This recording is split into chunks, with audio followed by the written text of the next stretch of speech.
Good afternoon, everybody. I'm very honored to have been invited to come and talk to all of you. This is a great group, and getting out on a relatively cold day, but I hate to tell you the cold is going to come back again. So enjoy being out while you can, right? Okay, well, I'm going to talk a little bit about how you can prevent getting Alzheimer's and dementia. And I'll just tell you, I got interested in this when my own mother was diagnosed with dementia.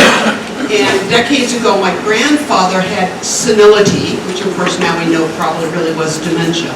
So this is something that is in my family. So I'll talk a little bit about genetics too, just to let you know. But as she said when she introduced me, there's actually a lot we can do about our risk of dementia. So that's what I'm going to talk about today.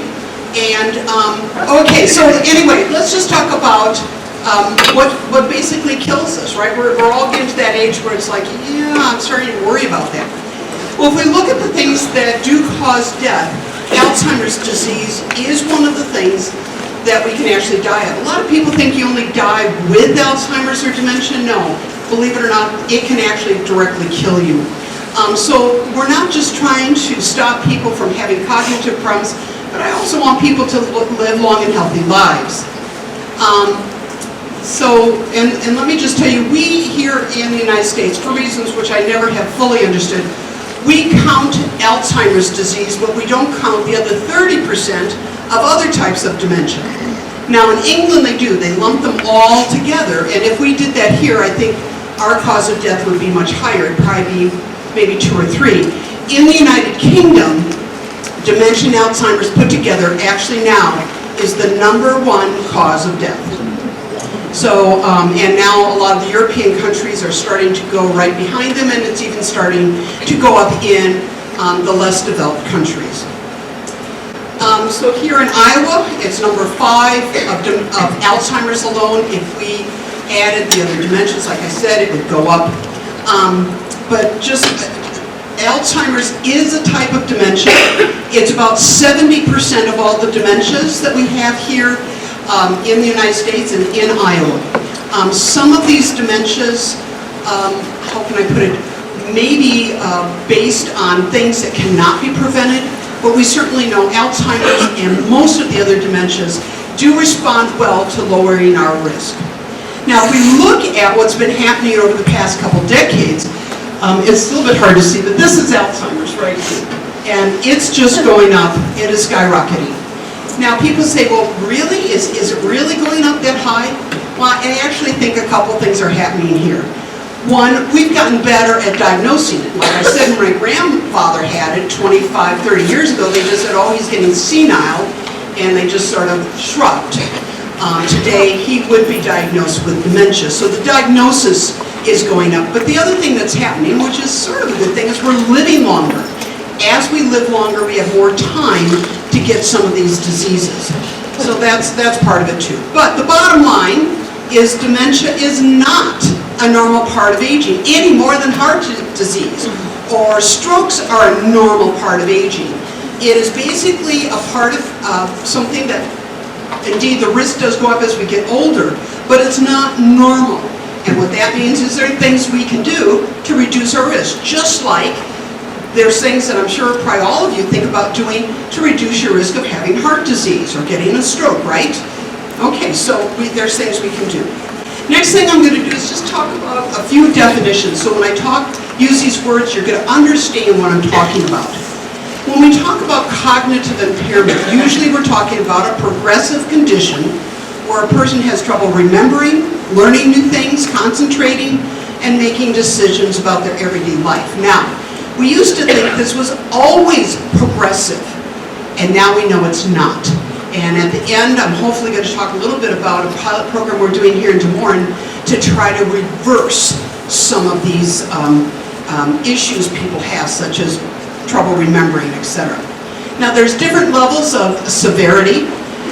There's mild cognitive impairment, sometimes called mild cognitive decline, or MCI. You'll hear more and more about that. And that's where people are still living out in the community, still doing their normal activities, but they're starting to notice they can't remember things as well as they used to. Maybe now when they go to the grocery store, they have to make a list. They keep on losing their car keys. They can't multitask like they used to do. And we have somebody who's also interested in dementia here. But I'll just say dogs, as far as I know, don't get dementia. Welcome to stay. But anyway, that's mild cognitive impairment. You're still able to do your normal activities, but you may have to modify things like making yourself a list. Severe cognitive impairment, that is dementia. That is where the person actually starts losing their ability to understand the meaning or the importance of something. They lose their ability to talk or to write, and basically they lose their ability to live independently. So that is Alzheimer's. So the basic difference between the two is, can you still live independently, or no, you can't anymore. Okay, so what are the risk factors for developing any type of cognitive impairment? Well, as I look out over this audience of people with white hair, I hate to tell you, but getting older is one of the things, and we can't do anything about that. Now, genetics, and you may have heard about this, there are some things you can swab your cheek and send it in. There is a gene, it's called the APOE4. There's actually other APOs too, but the E4 seems to be the gene that will increase your risk of getting Alzheimer's or other dementias. But the good news is, this is not one of those on-off black and white genes. This is what we call a modifiable gene. What does that mean? Even if you got one of these genes from mom and one from dad, so you got 2 doses of this gene, if you do the lifestyle changes we're going to be talking about today, you can take your risk down to that of somebody who has no gene copies at all. So our behavior can modify this gene.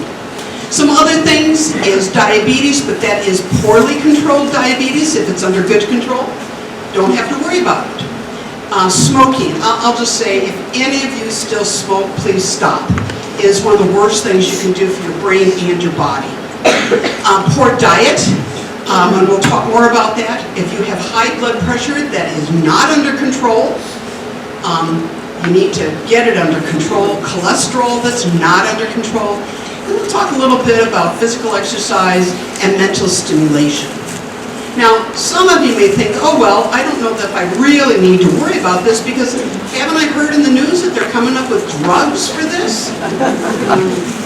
Well, let me just tell you, some of the big companies have basically stopped working on this because there's just really nothing in the pipeline that even looks promising. And the ones that they do have are controversial a little bit. They're controversial because some of the side effects are sometimes even worse than the disease itself. They're very, very costly. We're talking in terms of $15,000 to $20,000 a year right now. And if we had Medicare pay for it, for example, it would basically wipe out that sum that they've got in the bank in a year or two. So it's not the greatest thing. And the other thing is that these are not cures. People get confused. They think, oh, well, I'll just take that drug if I got it. These are not cures. There is nothing we know right now that will basically regenerate the brain or the spinal cord or anything like that. You've heard people having their spinal cord severed, and that's it. They're paralyzed, right? It's not like, oh, I'll go and take this drug and I'll grow myself a new spinal cord and I'll be just fine. Doesn't happen. And the same thing with the brain, it's not going to regenerate. So what do these drugs do? Well, what they do is they slow down the progress. So if you were destined to change from mild cognitive impairment to dementia in 3 years, maybe now it's going to take 4 years. But these drugs only work for about 6 months to a year, and then they lose their efficacy. So these are not magic pills at all. In fact, there is no known magic pill. As Mayo Clinic says, all current Alzheimer's medications can do is to help for a time with memory symptoms and other cognitive changes, and that time is usually 6 months to a year. And then you're right back where you started. So let's talk about what does work. And that's why you're all here today, right? Prevention works! Yay! Okay, so right now, current science indicates that individuals can reduce their risk of cognitive decline, dementia, and Alzheimer's up to 70%. And about 40%, or maybe even more, I've seen 45%, of all dementias in our community can be prevented. So let's say there's 100 of you in this room, and maybe 50 of you are destined, if you live long enough, to get dementia. Boy, wouldn't it be great if we could stop 20 to 30%, or 20 or 30 of you from getting dementia? Wouldn't that be marvelous? Yeah. And to be honest, dementia is one of the worst diseases from its impact on family. Any of you who have had anybody in your family get dementia, you know that this isn't something that just that one person deals with. The whole family has to end up dealing with it. And this is not something that, oh, you get it and then it's gone and it's over in a couple months. No, this is for the rest of your life. So part of the reason we want to prevent is to make sure that not only you but your family is not affected by this disease. So, bottom line though is health is it is a journey. It's not a destination. And what do I mean by that? The things I'm going to be talking about today, it's not like, well, if I do that for the next week, then I can forget it and I'm good forever and ever. No. We're going to be talking about things that you will need to be doing for the rest of your life. But they're not hard things, but they're just things that you need to do. And by the way, all of the stuff I'm talking about today is not only really good for our brains, but it's really good for our bodies too. Okay, so let's talk about these. These are the things I'm going to be talking about either today or if you take our class, you'll learn more about. Eating well. By the way, you'll notice I didn't say diet. Diet has a whole connotation to it.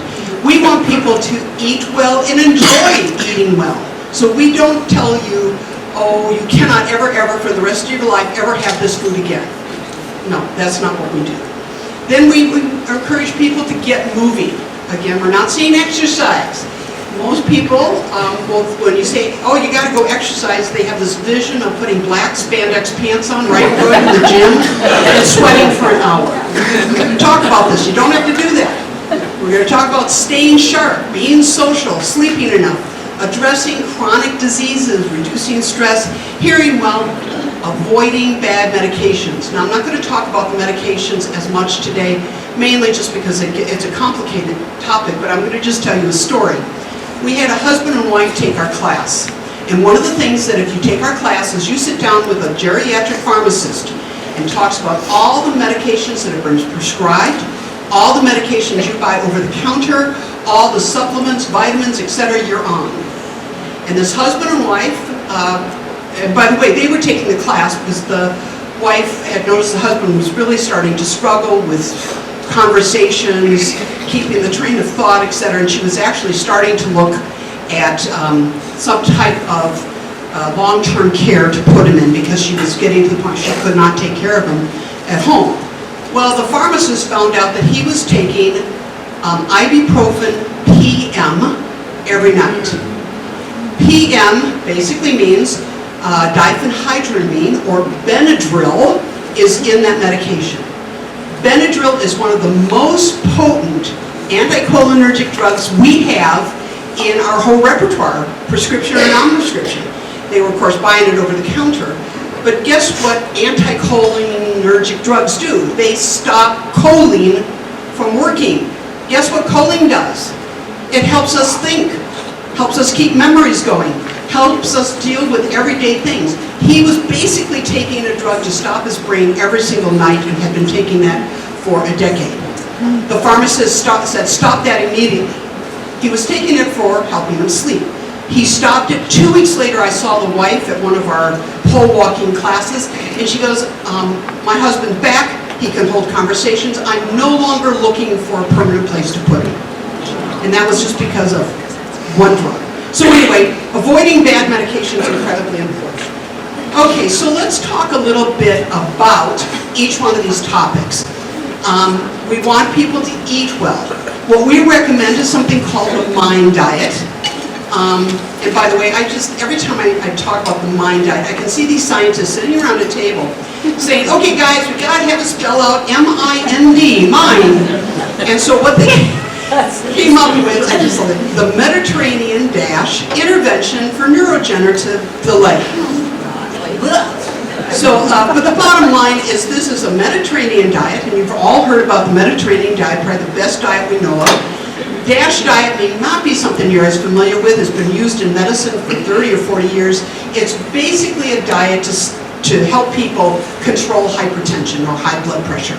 So it basically low sodium, and guess what? It also really encourages people to eat fresh fruits and vegetables and whole grains and nuts and all of that. So very similar diets. It was developed through the 1990s, started using it out of Chicago, and they published in 2015. So the current research, basically even after they started doing this, continues to say that this diet truly is the best diet for your mind. Good news is it's also a really, really good diet for your heart, your lungs, your body, your pancreas, etc. So it's just a really good, healthy diet. So again, it started, and they looked at not quite 1,000 Chicago area seniors for about not quite 5 years. And during that time, 144 of the participants developed Alzheimer's disease. But they found that the longer the people had followed the MIND diet, the less risk of developing Alzheimer's they appeared to have. In fact, those people who followed the MIND diet moderately well reduced their risk of Alzheimer's by about 35%, and those who followed it rigorously lowered their risk by over 50%. Now, as I said, recent larger studies done in other populations, etc., in other parts of the world, have basically reinforced this. One of the things that the MIND diet, it really emphasizes leafy green vegetables, and basically to have that at least, well, try to have it about every day, and then also to eat 2 other servings of vegetables every day. So anyway, so that's the MIND diet. When they've looked at the Mediterranean, and I'll just put this out, and the DASH diet, guess what? One of the best overall diets, best diets for healthy eating, best for heart healthy, easy to follow, emphasizes fresh fruits and vegetables, healthy fats, low saturated fats, beans, legumes, etc. This should not be anything that should surprise anybody. This is not a fad diet. This is not a, take this whole category of food out of your diet, or just eat meat, or conversely, just eat vegetables, or whatever. No, this is just a good healthy diet. And then we emphasize the low sodium, because hypertension is one of the worst things for your brain, etc. So, what does this diet say? And we try to be positive. Eat more berries. In fact, we talk about the MIND diet essentially being the Mediterranean diet with some blueberries. Blueberries are really, really good for our brain. Nobody quite knows why. And by the way, if you hate blueberries, strawberries, blackberries, raspberries, seem to be very, very good too. So eat berries. In fact, every time I go to the grocery store, I now pick up berries. Now, you might say berries are really expensive, and they are in the middle of the winter in Iowa. But, and by the time they get here, they've probably traveled quite a ways. So what I tell people to do, buy frozen. Frozen berries are almost always packaged right next to the field where they're picked, so they're really fresh. They still have all the antioxidants and the micronutrients and everything that we think probably helps the brain. And guess what? They're really cheap. So frozen berries are the way to go, and just then put them in your food. If you're a smoothie eater, put them in your smoothie. Whatever. I just made a whole bunch of bran muffins yesterday and took a whole bag of frozen blueberries and put them in. So, okay, so the next thing's eat more nuts. And walnuts are probably the best ones for our brain, but if you're not a walnut fan, don't worry about it. Almonds, pistachios, cashews, pecans, all the nuts are really good. And if you're somebody who doesn't like to eat, nuts, don't digest well or something, nut butters are also really good for you. Just buy nut butters without added bad oils or added sugar. Okay, then if you're going to use oils, yes, olive oil. But I will just tell you, if you are somebody who doesn't like olive oil, safflower oil, canola oil, those are also really good. But what we don't want you to do is use lard. Anything from an animal, probably very high in saturated fats. Those things from plants are better. But you might not think about it, but even coconut oil actually has a lot of saturated fats in it. So Coconut oil, use sparingly. Use olive oil, safflower oil, canola oil. Those are all of those, the ones that are very high in poly and mono unsaturated fats. Okay, now keep on going. Here we go, fatty fish. Fatty fish are really, really good. A lot of people are told, oh, well, if you don't like fish, just, buy one of those capsules of omega-3s. Well, they've actually done studies comparing capsules of omega-3s to people who actually eat the fish. And not surprisingly, the real food wins out. The real food seems to really help your body. The little capsule seems to be, I hate to say it, waste of your money. So rather than buying capsule of omega-3s, take that money and buy yourself some salmon, trout, tuna, mackerel, sardines, or herring. I grew up in Wisconsin. I love pickled herring, so that's an easy one to go to. You want to eat 3 to 4 ounces a couple times a week.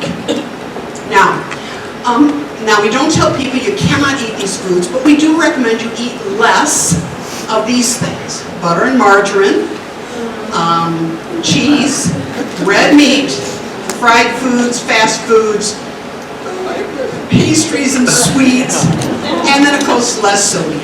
Now it doesn't say that you can't have these at all, but what it says is if you're like deciding, do I buy this big huge roast or do I buy a couple pieces of salmon, and you really like both of them equally, get the salmon.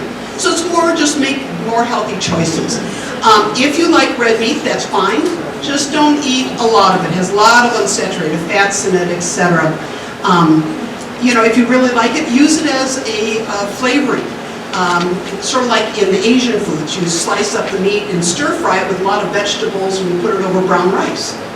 Okay, that's good. So those are just the things that you want to eat less of. Now people always ask me, well, what about alcohol? If you remember about 20 years ago when the Mediterranean diet really first hit, everybody was saying, oh, drink red wine, it's good for you, it's good for you. Well, I'm going to burst your bubble. They've now gone back and looked at some of those, and what they were doing was they were comparing non-drinkers to people who drank 1 glass of red wine or so a day. Guess who was in that non-drinkers group? Chronic alcoholics who had to stop drinking alcohol. People who had liver disease who had to stop drinking alcohol. People who had massive health problems whose doctor said, stop drinking alcohol, it's killing you. Well, so they were comparing people who, were doing fine drinking 1 glass of wine to people who were basically already quite unhealthy. When they took those people out and compared the 1 glass of red wine a day to the non-drinkers who didn't drink just because of personal preference, who otherwise were fine, guess which group did better? The non-drinkers. WHO just came out probably about 6 or 9 months ago saying there is no level of alcohol drinking that is healthy. Now, again, I'm not a person that says you can't ever again in your whole life ever have this thing. No. But if you want to drink, just make sure you don't drink a lot. And of all the things to drink, probably red wine is one of the better ones. So if you do drink, you only get 1 drink a day. If you're female, 2 drinks a day. If you're a male, under 65. If you're over 65, you only get 1 drink a day. And not to drink every day. You should have several days a week that you don't drink at all. Not fair. That's not fair. As a female, I'm just going to say, yeah, that's fair. Women only having 1 drink. I do have a question. Sure. Why do they not phrase that as wheat, in wheat terms, as opposed to female and male? Is this some kind of a genetic thing? It's just easier for people to remember, to be honest. I would think it'd be fine to slide. And it's partly because of this, like the size and the strength of your liver, because that's where it's metabolized. So, but the bottom line is, as I look around, I would guess most of you are going to be in that 1 drink a day maximum category, and again, not every day. And if you do not drink, do not start drinking thinking this will be healthy for me. No, just don't drink. And the other thing is, I put one of these red Solo cups there. A lot of people think, oh, a glass of wine is I get one of those wine glasses and I fill it all the way up to the top. Actually, that's probably 2.5 servings. wine glass should only be about 1/3 of the glass is 1 serving of wine. So don't kid yourself when you're doing this, but if you really, really, really like your wine, go ahead and drink it. Just have no more than 1 a day and relish it while you're drinking it. The amount of damage to your health that 1 glass away a couple times a week is going to do is probably somewhat minimal, especially if you're doing everything else right. So I tell people, if you're going to, drink alcohol, eat birthday cake, have a candy bar, whatever it is that maybe is not quite on the diet, go ahead and do it and enjoy it, savor it, and just don't do it again for several more days. Okay, if you're interested in the Mind Diet, there are books out there, but I'll just tell you, any of you who have cookbooks at home of the Mediterranean diet, etc., those are just fine. Just remember to sort of add some blueberries. Okay, let's now talk about get moving. Again, people think, I got to put black spandex pants on, go and sweat at the gym for an hour. No, you don't. In fact, it's been found that even mild physical activity, such as walking, is associated with a decreased risk of cognitive impairment.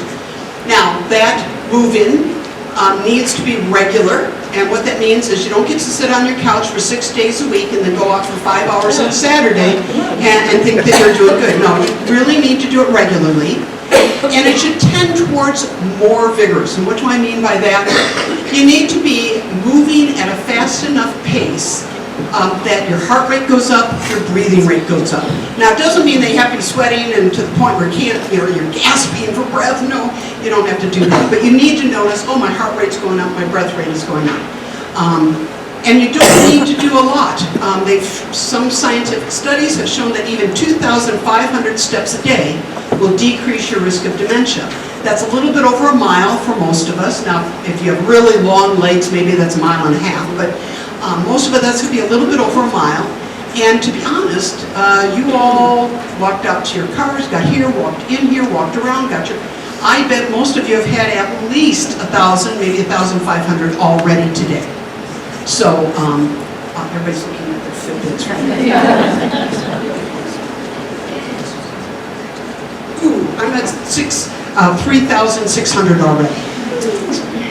But anyway, it's not a whole lot, right? That's a couple times around the block. So, for your overall health benefits, we recommend that you move for about 30 minutes, 3 or more times a week, and try to move at a pace that's enough that it's difficult, or you notice some difficulty holding a conversation. Again, it doesn't mean they have to be so out of breath, but maybe you notice that rather than speaking in full sentences, you now do half a sentence, take a quick breath, finish the sentence. The best, people always say, well, how many steps should I get a day? Well, right now it looks like from 2,500 up to about 7,500, you get added benefit, but at about 7,500 you start plateauing. You don't get much more extra benefit to your dementia risk by going more than that. So what I tell people do is try to do 7,500 a day. Then if you have an extra 15 minutes or so, do something else. Rather than walking another mile, go lift some weights, do some balance exercises, maybe some flexibility, some core, Pilates, whatever. Do something different so that your whole body gets done. And by the way, we do recommend, if you are a walker, to think about walking with poles. Why do we recommend that? Especially us older women, we don't get enough upper body strength, and walking with poles gets your upper body going, gives you more cardiovascular exercise, and those of you who are interested, it also burns more calories by about 1/3. So, good idea. By the way, I'm talking about walking here, and we do talk about walking as being the base exercise for most people. But if you hate walking and you swim or bike or jog or whatever, that's fine too. As long as it's moving, I don't care. It can be gardening. So if you do this, and by vigorous, again, I mean that you're getting your heart rate up, your breathing rate up. If you do that 2 to 3 times a week, your risk of dementia goes down somewhere around 30 to 40%. If you do it 3 or more times a week, your risk can go down by almost 50%. That's great. By the way, you'll notice that all of these percentages, we really added them up, add up to hundreds. And that's because very seldom do people, for example, are a fast food eating, couch potato who then does one thing right. No, it's usually people, and by the fact that you are all here and active and coming and socializing means that you all are probably doing a lot of things right already. So, just keep in mind that these are for people who, when we're comparing total couch potatoes to people who are out there being physically active, 5 times a week, that's where you get the 50% reduction. Most people are not total couch potatoes. None of you are. Obviously, you're here. You're not total couch potatoes. Okay. What is part of an ideal fitness program? I'm going to go through this quickly. You want to get some cardio or aerobic. That means your heart rate gets going. About 150 minutes a week if it's moderate, and 75 minutes a week if it's vigorous. And that's basically the difference between walking fast would be moderate, jogging or running would be vigorous. And there's a whole bunch of different ways you can get it. There's been no science saying one thing's particularly better than the other. You should stretch and do flexibility a couple times a week. This is not so much for your brain, but it's for your bodies. You don't fall and slip and everything. Yoga, Tai Chi, etc. We also recommend core exercises. Again, these are just the ideal fitness program. They don't really have to do with dementia per se, but having your core is really important. Pilates, things like that. And then muscle strength. We want our muscles to be nice and strong for a whole variety of reasons, but one of the reasons for us older women in particular is for osteoporosis. One of the best things we can do to stop osteoporosis is doing some kind of strength training. It can be with what they call free weights, it can be with bands, it can be on a machine. If any of you are interested, there's a great program they now have at the Walnut Creek and the Waukee-Y that I can talk about more, that it's really meant, I hate to say it, meant for us older people. And then of course balance is important, especially when it's like this outside, so we are steady on our feet and we don't fall.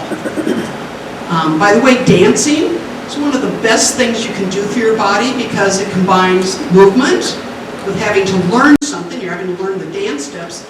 And most people don't get dance alone, so you get socialization, and it gets you off the couch. So dancing has been shown to be one of the best things you can do for your body. Okay, but the bottom line is the best fitness program is the one that you enjoy, the one that you will do regularly and hopefully for the rest of your life, and the one that has variety so that you're doing different things every day, etc. But most people will do, say, walking as their base exercise and then do things that they add on. But the bottom line is do whatever you enjoy that you will keep on doing. Okay, let's go on to using your brain. Just like your muscles, if you don't use it, you do lose it. You need to have lifelong mental engagement. And here it's called cognitive training. There actually are a couple things you can go online and pay for. Things that then you have to do things on the computer really fast. I want things that are a little bit more real than me spending more time on the computer. But it does improve your memory, delayed recall, etc. I'm going to talk about a fish tank for a minute. You all remember those fish tanks that we had when we were kids that were sort of, like this big, and they sat on in your bedroom and everything, and you had 2 goldfish in it. Okay, so think of your brain as a fish tank. While we were young, after we're born, all the way up to about 21 years of age, we're learning things. We go to school, we're learning how to deal with people, we're learning how to cook, we're learning whatever, all the stuff we learn. That's all the water that we put into our fish tank. And the more water we put in our fish tank, the better. So that's why people who have higher degrees of education often do better than people who say stop school at high school or something like that. In fact, in England, one of the things they're doing to stop dementia is getting better quality elementary school education. It sounds counterintuitive, but it basically means the more water we put in the fish tank, the better off we are, because it means that as we get older and that fish tank starts having a little bit of a leak, which all of our fish tanks do as we get older, that we have more water in our things, so we're going to last longer. And the things we're talking about today makes that leak really, really, really small, so it doesn't run out as fast.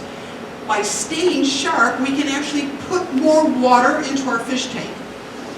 we can actually increase the number of neurons and synapses we have. And in general, by having a good solid amount of water in our fish tank and decreasing the leaks and by putting more water in, we can decrease our risk of dementia by 47 to 63%. Now, you might think, oh, well, I do crossword puzzles every day. Or I do luminosity. Remember that was really big on our iPhones? By the way, they made them take that off because it didn't work. And I hate to tell you this, but crossword puzzles don't really work either. Okay, so what do we do? There is not a recommended type of activity, but things like crossword puzzles probably do not work. You need an activity that's hard, that takes time, and by time I mean 6 months to a year, and that you use it. So what are the ones that science say are the best? Learning a new language. Okay, compare that to doing crossword puzzles. Yeah, no comparison, right? That's a lot harder. Learning how to play a new instrument. Taking classes where you learn how to do watercolor or photography or something like that. It doesn't matter what it is, but you have to learn it. It has to be something that takes time and is complicated, and then you have to use it. So if you are, say, auditing college classes, that's wonderful, but take the tests, write the papers. Just sitting there passively, unfortunately, doesn't seem to do much good. You've got to pull that knowledge back out of your brain and use it. But it can be anything. I'll just tell you, what I do is every year I have a project for myself, and I do things that I think are fun. One year I learned about the geology of the Grand Staircase, of which the Grand Canyon is step number 1, and taught myself that, and then I gave talks on it, and I'm still giving talks on it. Last year I learned about how you can hike to dinosaur fossils. You know, some things sound sort of silly, but you know what? It was interesting learning about where can you find dinosaur fossils and where are the places you can hike to it. So it doesn't matter what it is, just something that you find interesting and then you use it. Okay, so the next one, which all of you are doing a great job at today, being social. We know that people who have very poor, limited social networks, and think about, you know, somebody who, I don't know, lives in a house out in the middle of the woods, never sees anybody for months at a time, somebody with basically no social network at all. That can really increase your risk of dementia. And I don't know about you, but certainly during COVID, when we had enforced social isolation, I did find myself getting sort of dull. I don't know if anybody else noticed that too, but it's like, okay, I'm having trouble here. We really need those social networks. And that can, again, decrease your risk of dementia by about 60%. So interacting with others, we don't know why, but it is incredibly important to us. So what do we mean by this? Well, you should have 3 levels of social connections. The first level, level 1, is you need to have 1 or 2 people in what we call it 3 o'clock in the morning, and they're going to be at your door. They're not going to ask questions. They're just going to say, oh, you need me? I'm there, right? So those are the 1 to 3 people, and these are people you should have regular interaction with. It's usually a spouse, a sibling, a good friend, something like that. So that's level 1. Only need a couple people in that group, but you need a couple. The next is a group that we usually think of when we think about our social connection. That's our friends. And these are the people who understand you, know about you, know your history, that you like to do things with. You know, Deb and I go to the ethnic restaurants every month and try something new. Or Joe is my friend, and we get out and we walk our dogs together every morning. So these are the people that you know, you like, and you like to do things with. You need to have 5 or 6 people at least in that group. Then you need to have social connections within your community who know you, recognize you, but you may not know very much about the person. So I imagine some of you, the other people in this room, you have people in that group. These are called consequential strangers. And what that is those are the people that make you feel like you belong in that community. You walk in the door and they go, hi, how you doing? It could be people in your church. It could be the barista who says, oh, Joe, hey, good morning, do you want your usual? It could be the woman who gardens down the block from you, and every time you go walk the dog, you stop and say, I love your garden. These are consequential strangers, and you need to have a bunch of people in that group to make you feel like I live in this community, I belong in this community, I'm connected to this community. Okay, the next one I'm going to talk about briefly is hearing well. They've done studies that show people who have mild hearing loss can double their risk of dementia. If you have moderate hearing loss, you can triple the risk, and severe hearing loss is 5 times the risk. Okay, so hearing well. So you want to be able to hear well. We don't know quite why this is so important, but a couple things. One, you don't hear well, you tend to socially isolate yourself because you're not being able to hear people. 2, you don't learn things as well because you don't hear things as well. And 3, you don't stimulate that part of your brain, and that part of our brain really needs that stimulus for some reason. So it's really, really important that we hear well. Now, the good news is, if you have hearing loss and you wear a hearing aid, you go right back to normal. That's all it takes, a hearing aid. So it's really important that you get hearing tests done. How many of you have had a hearing test done the last couple of years? Okay, good. Right now they're recommending you have 1 a year. That's a little bit hard to do. I go probably once every year and a half. But it's very important because the moment you start having hearing loss, you need to get it corrected. Just like if you started having trouble seeing, you get glasses, right? You need to do the same thing with the hearing aids. We know that the damage to the nerve cells that mediate hearing are very close to those that are in memory. So it's very important that we keep those neural pathways really robust. And early treatment hearing aids basically are essential to restoring cognitive function for speech perception.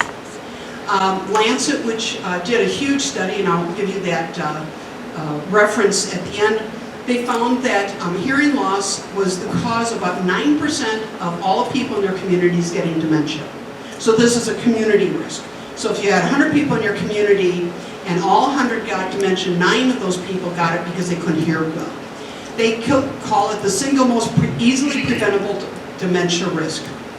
And again, hearing aids, they've got great hearing aids these days. Please have your hearing tested. If you need a hearing aid, get it and wear it. Next one is sleeping.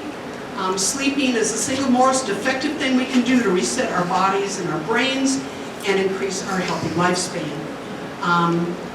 Basically, what we think happens is at night while we're asleep, 2 things. Our brains basically set our memories into permanent memories, and then 2, our lymphatic system sweeps away all of the waste products that we got during the day and gets rid of it. A lot of you may have heard that one of the things they look for in people with Alzheimer's disease is amyloid deposits. Well, sleep is where your body or your brain gets rid of all the excess amyloid. So it's just critically important that we sleep well. And by sleep well, we want to have that deep sleep as well as the number of hours of sleep. So we know that poor sleep increases dementia risk. They've looked at people, and again, 30% of an increased dementia risk is associated with sleep duration of 6 hours or less in people who are our age, as compared to people getting around 7, a little bit more hours of sleep. Now, different people are different. I'll tell you, my sister could sleep 10 hours a night if her husband would let her. I'm the kind of, after about 7 hours, I'm wide awake and I'm not going to lay there in bed any longer. I'm awake. So everybody's a little bit different, but the bottom line is you should sleep well and you should wake up rested. You should not be feeling I have to take a nap every day because I didn't sleep well last night. And also, if you have sleep apnea, that's one of the worst things for your brain. Please do use your sleep apnea machines. So we know that the daytime routine can impact sleep. A couple things: movement. The more you move during the day, the better you sleep at night. Have a regular sleep schedule. Don't stay up too late. Don't procrastinate. Basically, one should have about a half-an-hour routine that you start about the time you're getting ready for bed. It's, putting your pajamas on, brushing your teeth, etc. And then have a cool, dark bedroom with no electronics. And if you need to, wear an eye shade, earplugs, white noise machine. I'll tell you, I like brown noise better than white noise. And you can just get brown noise machines. But take the pets and the media out of the room. You want to finish any eating about 3 hours before you're going to bed. Don't drink alcohol, coffee, tea, or dark chocolate before you go to bed. Okay, so... Patty, what is brown noise? brown noise is like white noise, except it's deeper. So think of, rather than the light rain falling, it's the roar of the ocean, sort of. And everybody's a little bit different. I like the deep noises. I find it more restful than the higher pitch noise. There's also pink noise, brown noise. Find what you like, you know. But the brown noise works best for me. If I'm having trouble, like if I travel, I'll use brown noise. And I just have it on my iPhone, and I just, I download it off of iTunes. Okay, so one of the things I would tell you is if you are interested, I can send you slides for a quiz. The quiz doesn't tell you what your risk of dementia is. It tells you how much of your dementia risk you have reduced. There's no test we can do right now to say your risk of getting dementia is X and yours is Y. There's no test to do that. But we can tell you, you have now reduced your risk of getting dementia to as low as you possibly can. It's not going to be a guarantee you don't get it, but it's basically you've reduced it. Or you're doing great on your food, but boy, you got to get off that couch. The other thing, we do have classes going on around Des Moines and around the state that helps you identify what your risks are, what you need to change, and then helps you change whatever that behavior is. It's a 10-week program, 2 hours a week, and during that time you get individual sessions with a dietitian, a pharmacist, like I told you the story, a fitness person, and a lifestyle coach. That's somebody who works with you on sleep and stress and those other things. And you get healthy snacks every week. You get a 3-month wide membership that's free. We do before and after testing, etc. And then afterwards we do monthly things where you do things like learn how to pole walk or get a lecture when it's wintertime on, I don't know, things that are of interest to people who have taken the course. So anyway, if you are interested on this, on the back there is a website that's www.unlockingbrainfitness.org. At the top it will tell you what classes are taking place and where they are taking place. Okay, so in the words of the immortal Spock, who I do remember watching when I was a child, please, please live long and prosper. Now, those of you who are really liking, references, here's the World Health Organization Risk Reduction of Cognitive Decline and Dementia, free off the web. It's about 70 or 80 pages long, but you can download it. It's got a lot of the stuff that I've talked about today. Also Lancet, which is basically the New England Journal of Medicine, but in England, and as I said, they're the ones who are really seeing this as a huge problem because it's the #1 cause of death. This is their report. Again, free off the web, and it's probably about 40 pages long. So I'm going to stop here. Here is me trying to keep my fitness up, and you probably can't tell, but yes, I am doing vigorous exercise here because I can't catch my breath. But anyway, so I'm walking up a mountain. This is my contact information. If any of you have questions or things, please give me a call. And on the back of here is another contact person. It's called Keys at the Des Moines YMCA.org. You can send questions there. So I'm going to stop now and see if anybody has any questions. Thank you very much.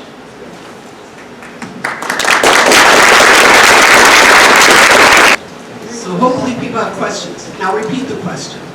Is there any tie between menopause and dementia? Is there any tie between menopause and dementia? Not directly, but as somebody who has been on female hormones for 13 years, which still don't stop the darn hot flashes, there's some indication that female hormones actually reduce your risk of dementia. Don't know why. So, but menopause in and of itself, no. Probably more of it is the side effects of menopause. You have trouble sleeping, and then that's going to be a problem. Or you start having cravings for dark chocolate. By the way, dark chocolate, I didn't say this, dark chocolate's good for you. You get to eat 1 to 2 ounces of dark chocolate a day, and it's good for your brain. So you just want to eat real dark chocolate that's like about 60 to 70 or more % of cacao. But go for it. That's one of things, sweets you do get to eat that's good for you. But not at night. What? Is it But not at night. Dark chocolate has got, you don't want to eat dark chocolate right before you go to bed because it has something called theobromine in it, which is like a relative of caffeine, and it will actually keep you up. So if you're a dark chocolate fan, just eat it earlier in the day. By the way, I just got to tell you, theobromine, I love that name. Do you know what it means? It means food of the gods. Yes! I like dark chocolate. Try to tell. Yes. Yes, go ahead. A lot of people I know take melatonin. A lot of people take melatonin, yes. If our pharmacist who works with our program, who is a geriatric pharmacist, that is her number one go-to for people who are having trouble sleeping. Melatonin is a naturally occurring hormone in our brain. It's the thing that tells your brain it's time to start to go to sleep. It takes about a half an hour for it to sort of really do all of its work. If you take melatonin and then watch like a horror movie, it's not going to work. You've got to take melatonin, then start that half an hour routine, getting ready for bed, calming down, and do basically going to bed. The thing melatonin does is it helps you go to sleep. It doesn't work so well on keeping you asleep. But it's certainly the first place to go, about 5 milligrams a night, and it's considered to be quite safe. So yes, melatonin is probably the first go-to if you have trouble sleeping. The other thing I'd say is exercise more, don't eat the dark chocolate before you go to bed. No, alcohol actually disturbs your sleep, so that can be a bad thing too. So I would look at all of those things and then try 5 milligrams of melatonin, see if it helps you sleep. We would address also consumption of water as opposed to diet drinks. Sure, yeah. The question was consumption of water. Hydration is incredibly important. I'll just tell you a story. This fall I was with my aunt who unfortunately has got mild cognitive impairment. She was sitting on the couch next to me and she started taking her wallet out of her purse. She would take her driver's license out, put it on the table, take her credit card out, put it on the table, put the driver's license back in, put the credit card back in. She did that for 15 minutes and I finally stopped her and said, "Maggie, what are you doing?" And she said, "Oh, I need to pay the Uber driver to take the cookie to Bob, who was actually in another state." So, total nonsense. I was concerned at that point she was having a stroke or something, but I ran out, got her a full bottle of water, put rehydration fluid in, made her drink it. 15 minutes later, she was back to normal and thinking coherently. So, dehydration is very, very important. How do you know whether you're hydrated enough? The easiest way is basically the color of your urine. Keep your urine nice, a light pale yellow. If it starts getting dark yellow, you're getting dehydrated. So pale yellow. Now, if you are somebody who has trouble at night, which a lot of us will start having, just drink good amounts of water through the day and then stop about 3 hours before you go to bed. By the way, rule of thumb, half of everything you drink should just be plain water. Now, you can do plain water with a lemon slice in or some cucumbers in it, but it should be just plain water. And then diet drinks. So, sodas and diet drinks are some of the worst things that we have in our society. Mountain Dew, all that is a whole bunch of chemicals, really. That's all that is. So basically, I would just say don't drink soda with sugar. Just don't drink it. Not a good idea. If you really like it, save it as a special treat that you have now and then. That's fine. Again, special treats. I'll just say a guy that I knew was drinking 6 Mountain Dews a day, and he wondered why he didn't feel good. So to stop that. Now, diet drinks. Well, diet drinks have problems too because there's a lot of artificial sugars in diet drinks. And one of the problems that I've been told with diet drinks is basically they don't work very well for diet. And why? Because you drink a diet drink, your mouth feels the sugar, your body goes, "Oh, goody, sugar's coming," and your pancreas dumps a bunch of insulin into your bloodstream because it's expecting sugar to come. And then it never comes because it's artificial and your body doesn't absorb it. So now your body has high levels of insulin, almost no sugar. Guess what happens then? Your body goes, "Oh, I'm hungry. I gotta go eat." and then you go eat, usually carbohydrates, because that's what your body's craving, and you don't lose any weight. So I just think all of that stuff is not good. If you really like sparkling water, there's great sparkling waters out there that have no calories and they're just sparkling water. Put your own, take some of those frozen blueberries and dump them in your sparkling water or something. You know, get good stuff then. I will just say for the dentists who are in the group, or diet hygienists, drinking lots and lots and lots of sparkling water can corrode your enamel a little bit, so just don't drink that exclusively, and make sure you brush your teeth twice a day, and use gloves. By the way, that goes for vegetables too. Frozen vegetables are very good for you. Again, the whole thing about they put them into the bag very close to the field, so they have all the micronutrients in them, etc. Again, with vegetables though, watch for added salt and added like sauces and things, because that can take it over into the knot. But if you buy just frozen vegetables or just frozen fruit, you get to eat as many of those as you want. They're good for you. Okay, other questions? Yes, go ahead. Can you talk a little bit about, when you talked about all the reasons and the causes of dementia, do you have some ideas about how to apply that in day-to-day tasks? For example, you said, can't live, well, I'm there, I have dementia. There are other little tidbits that kind of maybe repetitive that can help. Right, the question is, if you're already starting to notice some changes in your memory and stuff like that, are there things you can do to help? Well, that's why we're doing that class. We're going to try to help people change all of their lifestyles and see if they notice going back to normal. There's some science out there that suggests that by having all these healthy lifestyles, you can actually reverse some of those early changes. That there are some people who do go all the way back to normal. Some people just stabilize and just don't get any worse.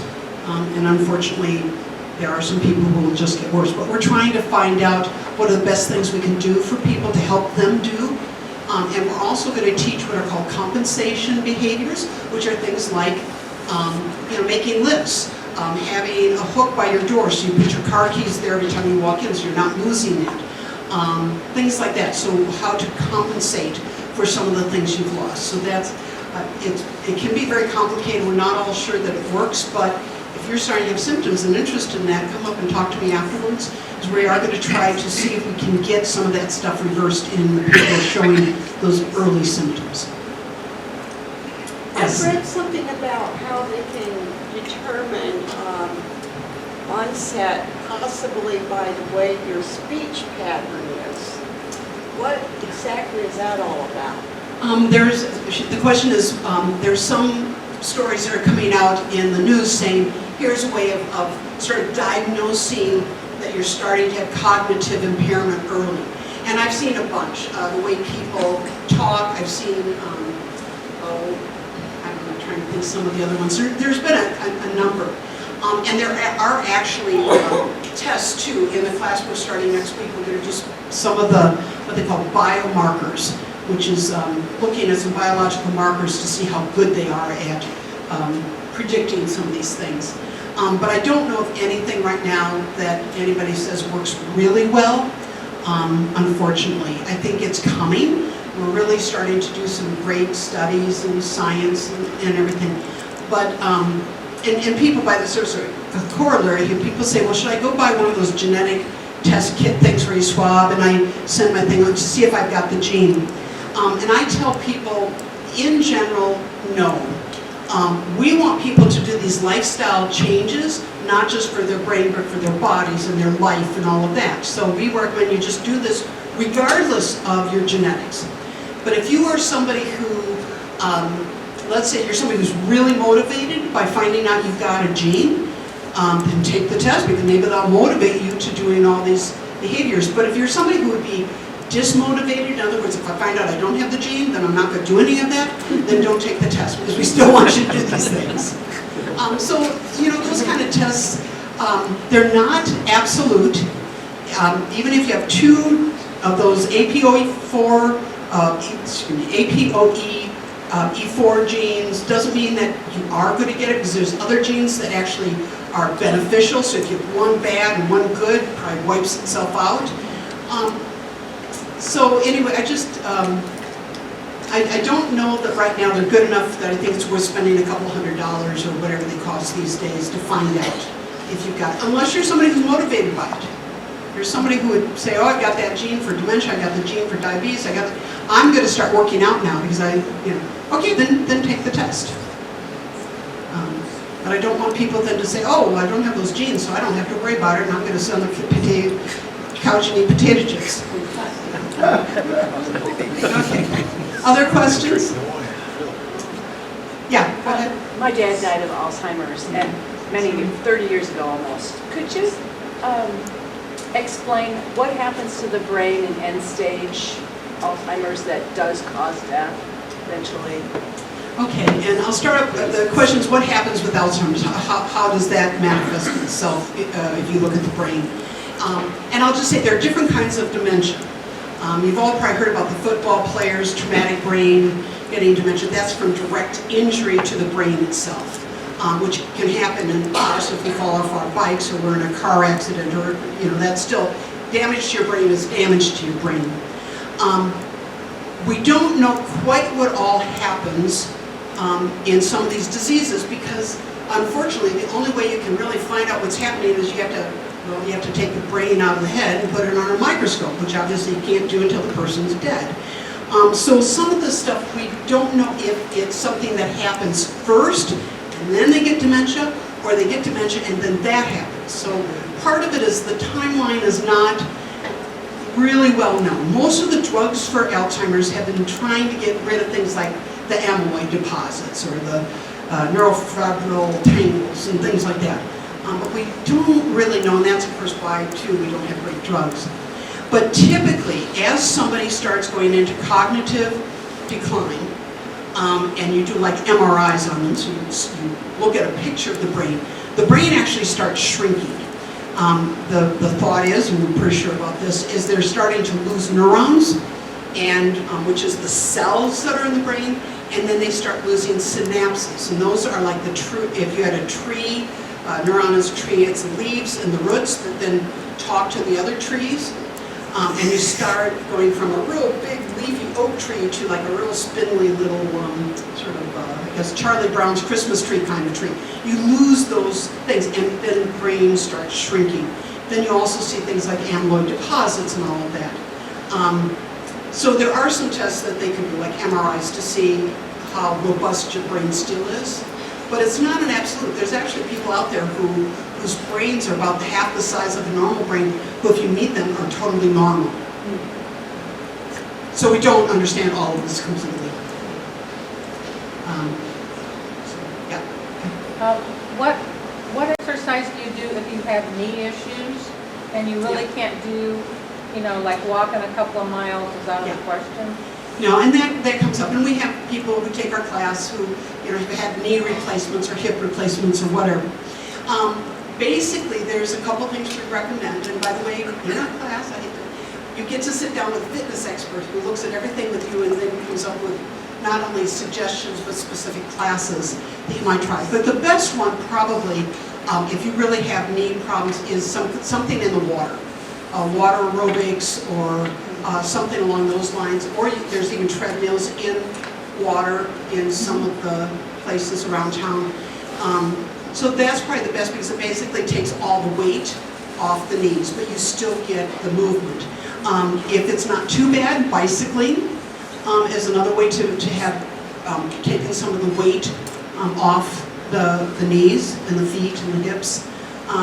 So it's sort of, part of it is just what you like doing, what you're going to keep on doing, but there are a lot of options even if you have bad feet, bad knees, bad hips.